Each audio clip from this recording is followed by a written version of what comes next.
Okay, it is Good Friday, 7 April in the year of our Lord 2023, the two most somber and reflective days in the Christian calendar. It's also Passover, two most somber days in the Christian calendar, Good Friday and Holy Saturday. And on Holy Saturday, we always do our special, The Descent into Hell, Christ's Descent into Hell. And tomorrow we'll have Dr. Tom Williams will join us from Rome. Also, we're going to play some of the clips from my previous interviews with Dr. Taylor Marshall. Now, I think we're going to get Dr. Taylor Marshall here live in the Good Friday show to talk about certain topics that we want to address over the holiest, most somber weekend in the Christian calendar leading up to Christ's resurrection on Sunday morning. I want to start with Joe Allen. And Joe, we'll play a little, traditionally start with a cold open with you. And we'll get to that. Joe, you're a pretty interesting guy in the fact that one of the reasons I was struck by your writings at first, and we reached out and wanted you to come and, come over to the War Room team and really make you an editor of all things about the singularity of transhumanism, is that we knew at the time, because I followed this for probably 10 or 12 years now, actually from 2004, I guess it's longer than that, 18 years, 17 years, how profound and important this topic is as far as signal and just things in the manifested in the physical world. But the reason that made you different and interesting to me is that you really come at this as you have a theological background. I mean, you've got a master's degree from the same university in the same college and school that Dr. Martin Luther King went to, and the quality of Boston University's theological department is renowned throughout the world. As we've gone into the details of you and what you've laid out over the last, the last couple of years you've been with us, in the convergence of what we call, post Homo sapien, in the part of Scripture, I think from both Matthew and Mark, about the warning of Christ about the only unforgivable sin is to blaspheme the Holy Spirit. It's led us to then focus, particularly since Davos and ChatGPT, where you've had this in the 100 days, this explosion in the revelation of artificial intelligence. So my thesis has been, and I become more, doing the reading every night that I do with not just what you give us, but, other things that we can kind of find through your writings, that the Antichrist is actually being built today in these research labs, that the artificial intelligence and artificial general intelligence and I think this shows you the fear of secularists and people who are not Christians or not particularly religious, the fear that's in their heart now that this must be stopped. Your thoughts, from particularly given your theological background of artificial intelligence, artificial general intelligence as potentially the actual Antichrist. Steve, I've written about this a bit, and I don't take a hard theological stance on it, mainly because I grew up in a Southern Baptist region where predictions of the Antichrist were constant. And so I am always hesitant to ever put any kind of specific identity or any kind of specific dates onto things like this, because they're very easy to get wrong. But when you look at the book of Revelation and you look at the description of the Antichrist, and especially if you look at the etymological root of Antichrist in the Greek, right? That, anti being opposed to, but also being in place of. And I think that technology, and especially the sort of idolatry around technology, the worship of technology, fits into that schema very, very neatly. And whether that means that the end of the world is imminent, I don't know. I would say, honestly, Steve, that the Antichrist, right, and the beast, that those images describe worldly powers long before Jesus, and certainly during the Roman Empire, right? Like numerologically, 666 is associated with Nero, and 616 associated with Nero. And I think that it doesn't mean, a lot of people use that to somehow negate the idea that the mark of the beast is imminent, or that it has anything to do with our present day. They say, no, they were just talking about Rome. I think what John of Patmos was describing is really a universal motif that was relevant during Jesus's day and after in the Roman Empire. Arguably, it's been relevant all over the world in various empires, and it's certainly relevant now. The idea of a one world power that requires a method of identity in order to buy or sell. The rise of an antichrist, a being or entity, or perhaps a number of entities that are in place of Christ. They're held up in place of Christ. But in the end, the salvation of the world after a period of horrific pain and destruction. So, I may be speaking too loosely here for a lot of people's satisfaction. But again, I think that since I was a very young child, I always heard the end of the world is imminent. It was going to be in the late 90s. It was going to be the year 2000. It was going to be the year 2012. These sorts of predictions go back to at least the year 1666, really before that.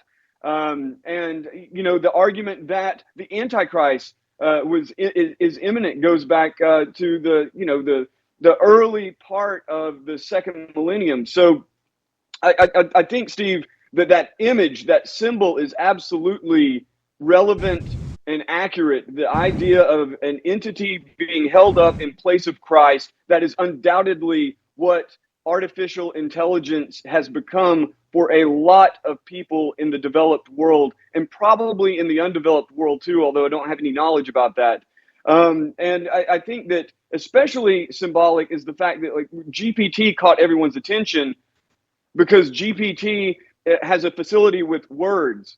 And probably, to me, one of the most, if not the most powerful descriptions of Jesus comes from the beginning of the book of John, the Gospel of John.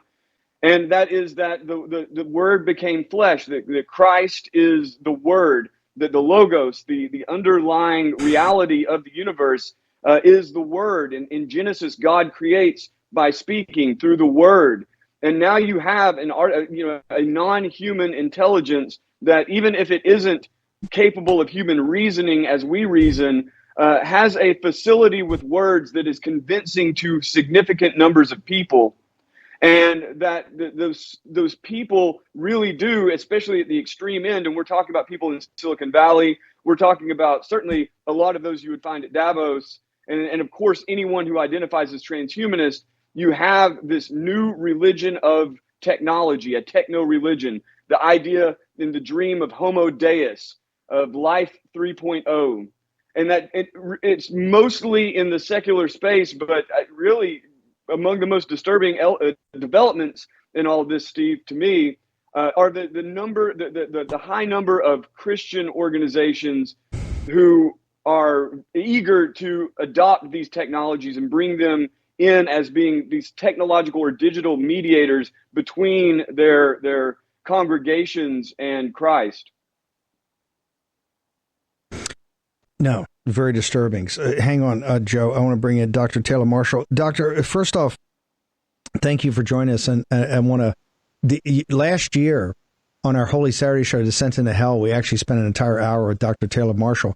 As we're preparing for the show, because we always do kind of the Good Friday show in the evening and the Saturday show combined, we have Dr. Tom Williams on, who's just written this incredible book about the coming Christian persecution. We went back and have reviewed the last couple of years in our special. Your segments were so good. I'm telling the audience now, we actually have pulled some of the segments from last year, and we're going to incorporate it into the show tomorrow. So I want to thank you. We get kind of a twofer on Dr. Taylor Marshall, and we got Dr. Tom Williams on tomorrow. So the Saturday show, the Descent into Hell special, will be quite fascinating, because we've incorporated a lot of Dr. Taylor Marshall's. Last year spent the entire Saturday with us. Dr. Marshall, two things have happened this week, and the reason I wanted to have you on the Good Friday show is that we've had this, and we have Joe on, he's our editor for everything dealing with the singularity, transhumanism, artificial intelligence. You've had this expansion of artificial intelligence that now has these secular technologists so frightened. They're saying, hey, some are saying we got to stop it for a 6 months moratorium. Some are saying, hey, we got to unleash missiles to shoot down, to start to crush the data centers, because this thing's so much farther advanced and could take down humanity.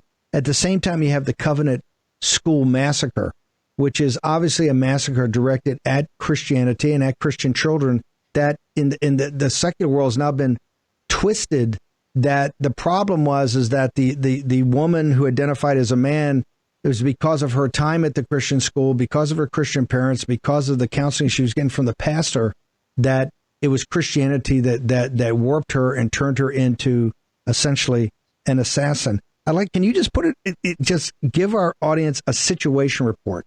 Because you're one of the most profound thinkers we have out there in the modern church. Where are we today when you have on one level what I think is potentially the rise of a man-built antichrist, coupled with the fact that the church is under more persecution, I think, than it's ever been since first century Rome, sir? Well, one of the principles of creation is that God created the whole world through the Logos. And the Logos is a Greek word. It means rationality. It means word. It means logic. It's the matrix, the good matrix, by which God created all that's orderly and beautiful in the world. And John's gospel says the word became flesh and dwelt among us. So as Christians, we believe Jesus is the divine Logos. He is the order. He is the word. He is the rationality of everything created. And as mankind moves away from order, moves away from God's established natural realm, and this, of course, is going to play into how we understand marriage, gender, etc. As we move further away from Logos, we move across the board towards chaos. And we are seeing chaos break out year by year and become even more twisted, more unnatural, and more satanic. And this is going to yield not only sexual immorality and depravity, it's going to yield ultimately violence. And that is what we're seeing on the political realm and on the social realm with these shootings. These are people who are denying God, denying the Logos, denying the divine nature, the divine plan for nature. And when that happens, we are going to spin into chaos. And that's what we're seeing in the last several weeks. How does that tie with what's coming out of our research labs? I mean, we have Joe on all the time.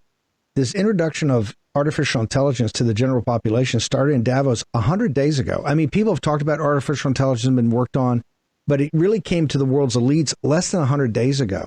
And now all of a sudden you have these technologists that are saying, we need an immediate 6 month. I mean, this is Elon Musk. These are some of the biggest names. We need an immediate 6 month minimum moratorium.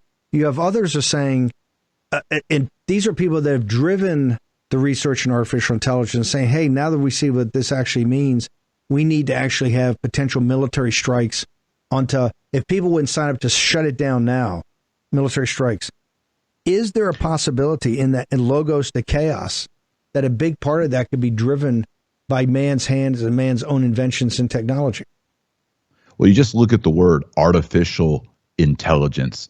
When God created mankind, he made them in his image. And what that means, according to all the classical theologians and philosophers, is that he gave man intelligence and a free will. That's what it means to be in the image of God. So what's going on right now is the Frankenstein project. Can we as humans put ourselves into God's place, and can we create intelligence? And that is ultimately the sinister, satanic, Luciferian plot, that we are gods, we the elites are gods, and we can create intelligence. And that right there, it's diabolical, and it will attempt to, without God's power and grace, it will attempt to override and destroy humanity. And I think just like in the story of Frankenstein, or if you want a modern version, Jurassic Park, they start playing with these things, and then it comes back to destroy them. And that's what we're seeing. This AI is extremely powerful, and it's extremely dangerous. When you say Luciferian, what can you describe that? Could you define that to the audience, for the audience? Yeah, so in the Jewish and in the Christian tradition, there was one high angel who was very close to God, and he was named Lucifer, and Lucifer means bearer of light. In other words, he was the one who sort of bore the light before God, his chief attendant. And when God revealed some plan, some people say it was the incarnation of Christ, when he revealed this plan, he led a rebellion saying, I'm not going to serve that. I'm not on board with that. And he went from being the light bearer to being filled with darkness. And he wanted himself to be God. That's the whole idea of Satanism or Luciferianism is not necessarily worship of Satan per se. It's the worship of oneself as a god. And that's what the elites want to do today. That's what we see coming out of Davos. That's what we see even through the entire COVID scandal is men, women playing God. And that is the spirit of Antichrist. That is the spirit of Antichrist. We are going to place ourselves as God and not recognize the one true God who's created us. What about what Joe just mentioned, that one of the disturbing things you're seeing, in particular with ChatGPT, and these are fairly rudimentary level when people talk about this, that you actually see parts of the organized Catholic and Christian churches and some evangelical preachers look at these tools as tools that can actually help grow their flock or reach their audience. Is that something that can lead very quickly to something much darker? I think it can lead to something dark. I mean, we don't even know what this is yet. And so I think it's always the prudent measure to pause and I think not use it. Just like when you have people saying, you need to get this vaccine, you need to get this booster, you need to do this, you need this. I think it's always important that we pause, listen, figure out who's telling us these things. Are they trustworthy? And probably waiting and being patient and doing our study and doing our due diligence. I think it is incredibly difficult because when you look at what ChatGPT is doing is they're basically just scouring data sources, chiefly the internet, which we've known for years is not that accurate on these things. And just as search engines, which are more primitive, can skew the delivery of information, political, social, investments, monetary, religion. Now the ChatGPT can create not just a search result, but can create an essay, a book report, imagery, all these things. And we don't really know where it comes from, what the algorithm is, what the origin is, and how it's being presented to us. And it's being presented to us as truth, fact, reality. And that's extremely dangerous. So I really think that Christian leaders, pastors, need to be cynical, need to be skeptics with regard to this wave of AI because it's dangerous. It's going to lead us to, I think it's going to lead us to a bad place. What do you mean by that? From what your study and your observations now, because look, it is clearly shocked. The most sophisticated people in the technology space have been, and this is why I keep telling people, hey, you got to look at critical path and scale here. Within 100 days of its release to the elite in Davos, of which all the other topics they were talking about, the Build Back Better and they just all got dropped. It was like the golden calf. They worshipped ChatGPT. I've never seen anything like it. I've been studying Davos for 20 or 30 years. This is the single time I've seen anything galvanize Davos man around something. Within 100 days, we have the most sophisticated people in that space saying we must have a 6-month moratorium today. So it has shocked even the elites who thought they knew they were doing something. Dr. Taylor Marshall. Well, evil always turns in on itself. Evil consumes and eats itself. Why? Because evil has no divine life inside. And I think these elites maybe realize there's two things maybe going on here, Steve. One is they realize that perhaps it would become an alternative source of information that they can't control. That would be one reason why they would want a 6-month moratorium. Maybe, Frankenstein has left the building. He's gone and they can no longer control it. That could be one reason. The other reason might be that they realize that this could be completely devastating. I mean, if you just think about the education complex. You think about books, you think about publishing, you think about websites. This thing could start creating basically an entire Wikipedia beyond anything we even, Wikipedia could look miniature compared to what this could begin to create. And again, we don't know what it is. Maybe it's akin to when books started being published, but even then, that was just producing what had already been written. This is actually creating information and data to be consumed by people as truth. So I don't know what's in the mind of the elites and Davos. I do think it is stunning that even they want to push the pause button on this. I mean, what do you think, Steve? Why do you think they want the 6-month moratorium? I'm gonna turn to our expert, Joe Allen, because I've got my own thoughts. Okay. I actually think they've been overwhelmed as nefarious as they are. I think when you look at really what's happening, and what's in the weapons labs and what's in CCP and other places, they understand that this thing is very quickly, with no regulatory basis or framework at all, is very quickly going to spin out of control. You have an arms race, and it's an arms race that no one can win, that it's only going to have downside because the tools and the methods and the processes to control this are just not there. Joe Allen, am I too far off there from Dr. Marshall's comment about, when you look at the elites in Davos, you always have to look at it with a jaundiced eye, because they definitely use the pandemic to go to extreme measures about how they would have more control. They're not often people that say they want less control. Is it the fact that you think that it's spinning too far and too quickly out of control? Well, if you look at who's signing that open letter from Future of Life Institute on the moratorium, the top signatories are the people involved in Future of Life. So you've got Russell Stewart, Max Tegmark, and then of course you have Elon Musk, who funds it, who has funded it. Yuval Noah Harari is the major Davos figure that's a signatory. The cynical mind jumps to conclusions like, Elon Musk is trying to knock out his competition at OpenAI since it got out from underneath him, or Yuval Noah Harari wants to somehow manipulate this into some kind of control narrative that we need more government.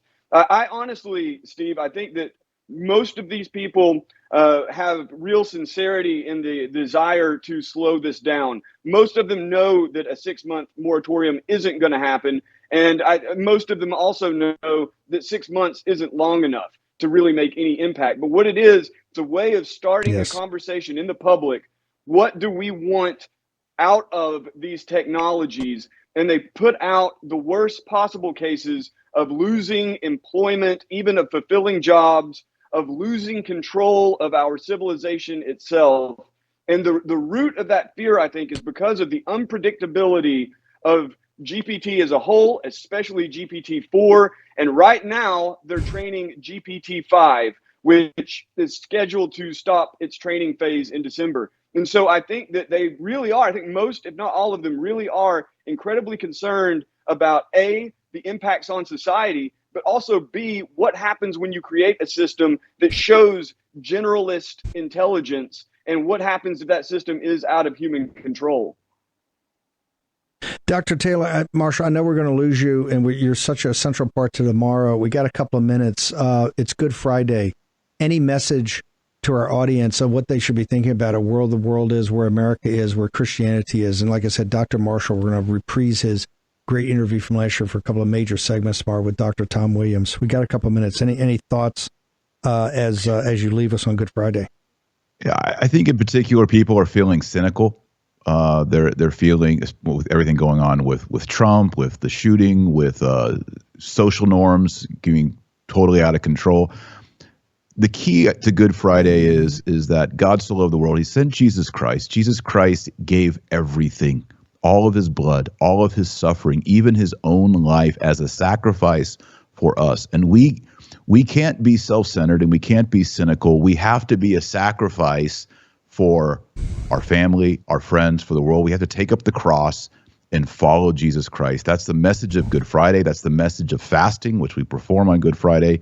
And if we follow that self-emptying, that self-sacrifice, The outcome of that is resurrection, glory, joy, and that's what we all seek. So it can't be self-centeredness, it can't be cynicism, it has to be sacrifice, and that's going to bring us to resurrection, glory, fulfillment, and purpose. So I think that's the message of Good Friday, which leads us right into Easter.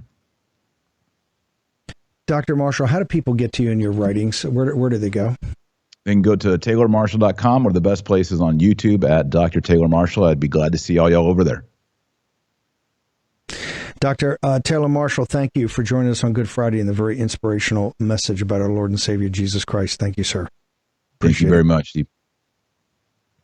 Like I said, Dr. Marshall, we had a great special last year. He will be part of that. We'll integrate in some of the interview I had last year with Dr. Marshall. We got Dr. Tom Williams on the coming persecution of Christians. Tomorrow's show is going to be very, very powerful. We want everybody to join us at 10 a.m. Eastern Time. We're going to take a short break. Our own Joe Allen going to be on the other side as we continue on about is artificial intelligence the new Antichrist? Next in the War Room.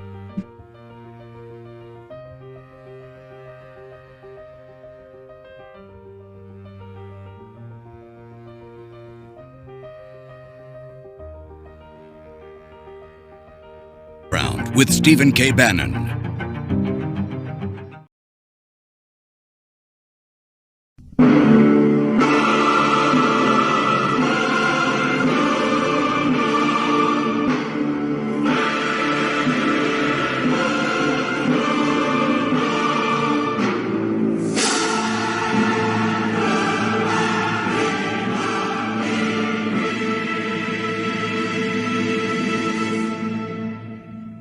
Religious language in the future is going to be electronic.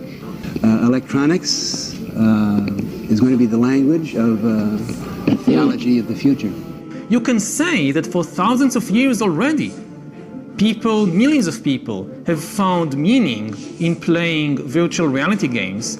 We just call these games religions. But the moment we admit that information processing is the source of intelligence, that some appropriate computational system is what the basis of intelligence is, and we admit that we will improve these systems continuously, then we have to admit that we're in the process of building some sort of God. Now would be a good time to make sure it's a God we can live with. It doesn't matter that it's not running on a meat machine, it's running on electronics or nanotubes, but if it's similar kinds of processes, if you believe that the human being is conscious, which I do, we'll have to accept that for the non-biological systems as well. It was like ChatGPT's blind version of like throwing the ideals at a place where they were exactly the wrong ideals to solve the problem. And the problem is that demon summoning is easy and angel summoning is much harder. Open sourcing all the demon summoning circles is not the correct solution. You know, in the sort of quasi-mythological New Testament account, the slogan of the Antichrist is peace and safety. Perhaps we should fear the Antichrist, perhaps we should fear the one world totalitarian state more than Armageddon. Meet Amazon One, the fast, convenient, contactless identity service that allows you to enter, identify, and pay using only your palm. Ditch your wallet and just hover your palm over an Amazon One device to enter, identify, and pay wherever Amazon One is available. So go for it.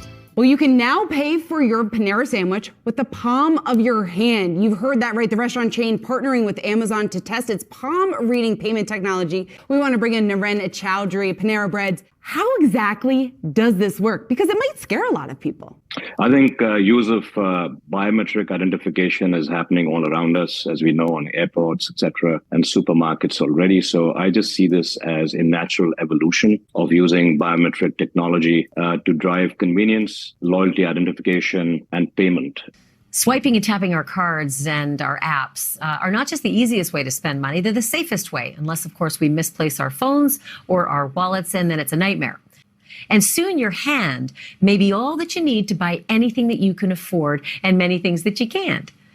Because a company called Walletmore is developing a very teeny tiny chip. You see it there in the X-ray? That should creep you out. The chip is like the ones that are found in smart credit cards or debit cards, and the chip gets embedded just under your skin and makes your whole hand a credit card. It gets inserted into your skin. A chip, and not the type you eat, but a microchip, has been implanted in Brandon's left hand.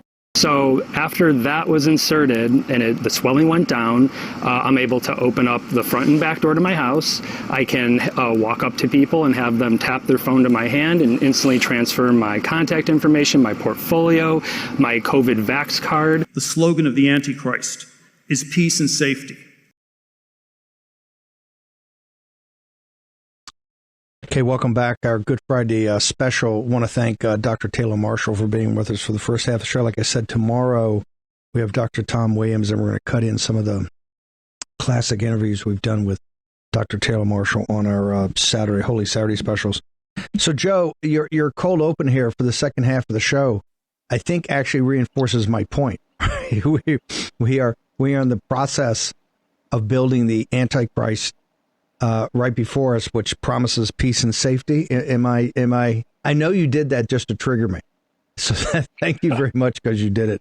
But here on Good Friday, and I understand, given your cultural upbringing in the South, right, to be too apocalyptic is to maybe revert back to some of that, the way you were raised. But given everything you've studied and in your theological background, you know, as we said at the start of the show, you graduated from the same school of theology as Dr. Martin Luther King. Don't you think it's plausible that we can talk about the Antichrist is actually built by human hands and human minds until it takes on? We've actually tried to become God and try to build these mini gods, and it spins out of control. Yeah, you know, Steve, this is something that I speak to religious people about a lot, and I think that the most important element in the entire transhumanist movement and that push towards sort of techno-religion is the idolatry of it. The Bible doesn't have a lot to say about technology in particular. It hints at a lot of things. You know, of course, in Ezekiel, you've got the wheels in the sky. You know, the Iron Age comes during the time of David, and you can see weaponry allowing the kingdom of Israel to rise, that sort of thing. But it doesn't talk about anything like what we talk about when we're talking about computer technology, the virtual reality and all of that. But the visions do hint at it. And so, for instance, you know, the beast will have an image that is able to speak. This is oftentimes spoken about among theologians, especially more apocalyptic theologians. You also have the idea or the prophecy from John of Patmos in the Revelation that in order to buy or sell, people will have to take the mark of the beast on their right hand or their forehead. And we saw there in that video, and we covered this when it was first announced that Amazon would have a palm payment system. And of course, we've covered the RFID microchipping and that sort of techno cult fetish that is all over the world, especially Sweden, here in the US. It's impossible for me not to see sorts of echoes of the Antichrist or echoes of the beast in those technologies and the use of those technologies. And I'm certainly not saying that they're not the workings of the Antichrist. The only thing I would say is that these sorts of specific predictions, they go back for well over 1,000 years, and they never come to pass. In fact, many would say that the first Christian communities were expecting the world to end then, and it did not come to pass. So it could happen tomorrow, but I certainly wouldn't dare estimate when. When talking about this sort of payment system, though, what I see in it is a culture that is totally secularized, that has completely discarded the sort of warnings that you hear in the book of Revelation. And so there is no real sense of alarm among those people who adopt it, who take that mark, so to speak, and either all the way with the RFID chip in order to pay, or with just general Amazon or Whole Foods or Panera Bread customers who want to keep track of their loyalty points and conveniently pay for their sandwiches, groceries, and other goods. And I think that what it really bothers me about that sort of secularization and that lackadaisical approach to technologies, especially technologies that can be used to create mass surveillance grids and mass control grids for either the government or corporations to directly control and monitor our behavior. I think that a Christian is, and in fact, Christian communities represent a bulwark against those sorts of technological developments, because on one hand, the sorts of religious or symbolic connotations that taking a payment mark on the hand has, but also just the broader scheme that I think religious people are very much averse to the idea of using technology in the same sorts of ways that traditional cultural and religious social organization once was responsible for. So in short, that's a long way of saying, Steve, it sure seems like the Antichrist, doesn't it? In the last couple of weeks, I mean, you and I talked about this when he first came on board, and they've had a number of articles in the last couple of weeks. And it's interesting, the people that were highlighting the articles, some of them signed the document AI. It was reinforced, I think, last week or the week before in a flurry of stories that the number one focus for the ultra elite billionaires, I mean, the people that are worth 30, 40, 50 billion dollars, the Elon Musk, the richest guys in the world, the $100 billion crowd. Their number one focus across the board, whether it's Thiel, Bezos, Elon, is eternal life, to live forever. And they're maniacally focused on that. They're funding lots of research you don't hear about.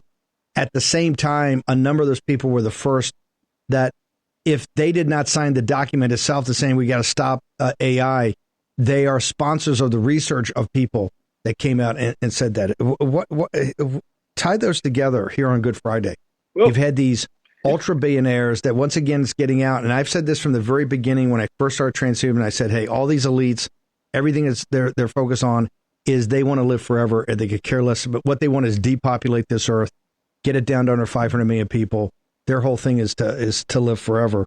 And all the stuff, everything I've seen just reinforces that. Talk to me to connect that with what happened on the document. Well, so I think there's a lot to tease out there, but you definitely have all of these guys, from Jeff Bezos with Altos Labs. You've got Sergey Brin and Larry Page with Calico Labs. You have Peter Thiel investing in all sorts of different startups, include at least interest in a parabiosis or a vampiric blood transfusion startup, in order to live, maybe not forever, but certainly to keep the body preserved as long as possible, to maintain youth as long as possible.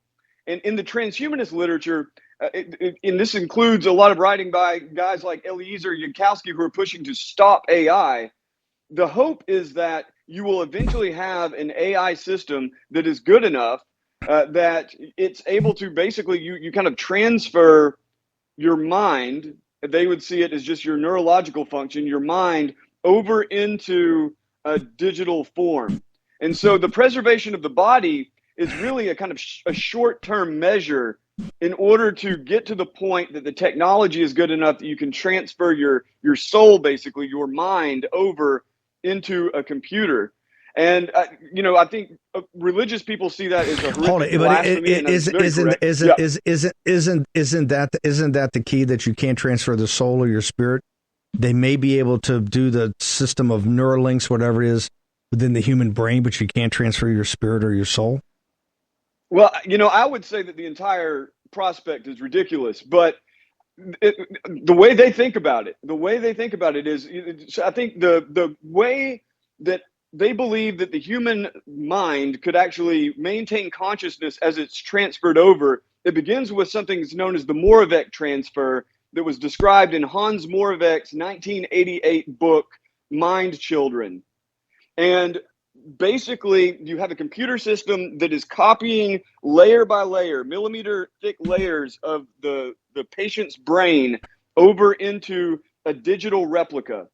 And as that person's brain is being scanned, the brain is actually being removed.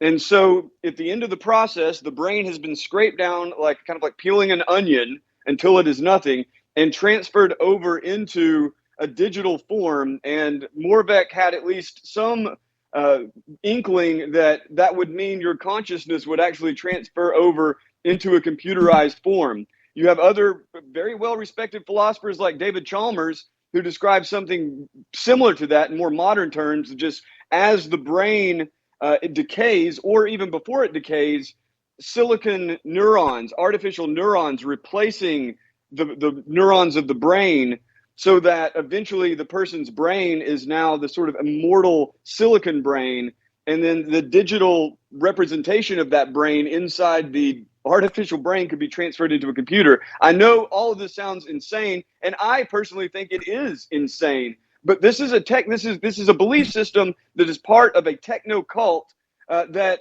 I couldn't say how many of the people from Bill Gates to Elon Musk to Peter Thiel actually believe it, but I do know among the hardcore transhumanists, most of them believe something like that. Yeah, and they're, when you say that, these are the people that are the absolute edge, the leading edge of research in this field. And as you can see from Davos, they are being flooded with capital right now. They have before, but right now it's a feeding frenzy. This is the most sought after at every company you're talking about in the world. It's all about AI. It's all about AI research. That's why I'm saying that plea for help from them on the moratorium, you haven't seen really any serious follow-up on that whatsoever, because the system itself is moving so quickly down that path. And so when you say it's a techno cult, it is a techno cult that is very dangerous, because it is extraordinarily powerful. And I'm not a conspiracy theory guy at all. This is not conspiracy theory. This is the leading edge research in these weapons labs, in these universities, at these private companies, not just in the United States, but throughout the world, that are now being flooded with resources because people see the commercial and military and national security aspect of this. And so basically the ability to grab power, and you have an arms race that's there. That's why I think this weekend, the holiest and most somber weekend of the Christian calendar, we want to reflect on that. And then tomorrow we're going to get into more of it, including the shift from the Judeo-Christian West to the post-Judeo-Christian West to the anti-Judeo-Christian West, where this is all going to turn us. Any closing thoughts? I really appreciate, of course, always your cold opens are amazing. Any thoughts on Good Friday as we wrap the show and get ready for Holy Saturday? Well, on the dark side, to begin with the dark side, I think that whether or not one conceives of this technological system and the people who rule over it, including the deep techno-cult transhumanist types who inform much of the thinking among those leaders, whether you believe that's the Antichrist or Satan, I personally am convicted without a doubt that this represents a materialist replacement of spiritual traditions that have gotten us to this point over the last tens of thousands of years. And I think that this great replacement of our elites, it began with modernity, and it is now accelerating to the point that they have miracle working powers through technology, and the ability to control and sway the public psyche and control people, their physical bodies, is astounding. Beyond all of the hype, just the actual technological capabilities are astounding. And it really does represent, certainly in a Christian perspective, it represents something profoundly satanic. But I also think, Steve, that it's not necessary that system will prevail, nor is it true that the majority of people in America are under sway of it. There are still, despite the rapid deterioration of religious culture in America, across the West, and across the world, it is a collapse, but it is not a disappearance. And I think that the seeds of those religious communities there's every reason to believe that they will continue on, and then they will grow and flourish when the conditions are right, when people's hearts are right. And so it's a dark time, to say the least. I would never deny that. But I also, the one thing that does really give me hope, and I experience this all the time, are those human communities that have remained close-knit, especially the sorts of religious traditional communities that have remained close-knit and really do, as I said a moment ago, they form a bulwark against technocracy, and ideologically they form a bulwark against the extremes of transhumanism. And I think that really for Easter and beyond, that is something to be appreciative of, and something to turn to in a very strange and confusing time. Joe Allen, how do people get to you, particularly if they want to get to your writings over this religious weekend? As always, joebot.xyz, warroom.org under the transhumanism tab, social media chain at JOEBOTXYZ, and happy Easter, Good Friday, happy Easter, God bless. Thank you very much, Steve. Yeah, Joe, have a fantastic Easter. Thank you for joining us on the Good Friday show. Appreciate it. Thank you. I want to thank Dr. Taylor Marshall. Also, like I said, Dr. Marshall, we're going to revive some of the great interviews we've had with him about the descent into hell tomorrow. Want to make sure everybody makes it live, 10 a.m. Eastern Daylight Time. Will be Dr. Tom Williams, The Coming Persecution of Christians. He's going to get into and tie the Covenant shooting to what's happening today and throughout the world. I want to thank everybody in Memphis. I want to thank everybody who's tuned in here for our Good Friday special. I want to thank Dr. Taylor Marshall, Joe Allen tomorrow, Dr. Thomas Williams from Rome, and Dr. Taylor Marshall will join us. Don't miss it on the War Room. See you back here at 10 a.m. tomorrow morning.